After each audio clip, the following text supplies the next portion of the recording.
অর্পণ, অর্পণ এটা কি বলো তো এটা কি? এমা এটা কি অর্পণ? কাঠবিড়ালি। কাঠবিড়ালি কোথায় পেয়েছো তুমি?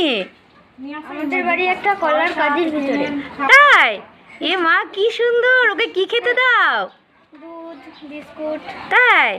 বাহ কি সুন্দর, এটাও তো খুব সুন্দর। ও বাবা দুটো এসেছিল। হ্যাঁ। এই এই বেবিটাকে দাও, এর বেবিটার হাতে দাও, দেখি ও নেয় কিনা। নাও তুমি নাও, সৃজা হাতে নাও। সৃজা নাও, কিচ্ছু হবে না, নাও। সৃজা ভয় পাচ্ছ? ও মা সৃজা ভয় পাচ্ছে। অর্পণ নেবে? অর্পণ নাও, তুমি নাও। ও মা এই তো নাও, যাও। ও গায়ে উঠে বললো তো অর্পণের। এ অর্পণ কি সুন্দর, শুধু ঘাড়েই ওঠে। ঘাড়েই ওঠে। এ কি কি সুন্দর, কি খাবে ওরা, খিদে পেয়েছে ওদের। কেমন দেখছে ওকে?